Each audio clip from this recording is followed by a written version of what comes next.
আসসালামু আলাইকুম, কেমন আছেন সবাই? চলে এলাম আবারও নতুন একটা রান্নার ভিডিও নিয়ে। তো প্রথমে কড়াইয়ে একটু তেল দিব। তেল দেওয়ার পরে দিয়ে দিব কাঁচামরিচ, পেঁয়াজ দিয়ে হালকা ভালোভাবে ভেজে নিয়ে দিয়ে দিব জিরা।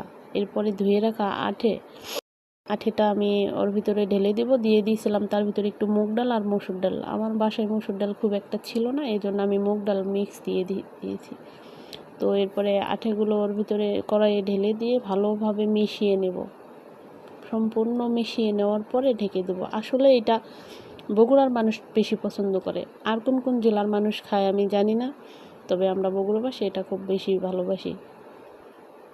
তো আমার মিশিয়ে নেওয়া হয়ে গেছে, এবার আমি ঢেকে দেবো। পানি দেওয়া যাবে না, এর ভিতর থেকে পানি বের হয়ে যাবে।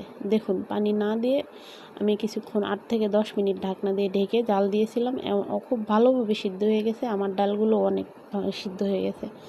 এবার একটু তেল দিব, কড়াইয়ে তেল দিয়ে ভালোভাবে নেড়ে চেড়ে যতক্ষণ না ভাজি হয়ে যায় ততক্ষণ নাড়াচাড়া করব। যখন রসগুলো সব শুকিয়ে যাবে তখন ভাজার একটা কালার এসে গেছে, দেখেন একটু লাল লাল হয়েছে আর একটু অয়েলি লাগতেছে।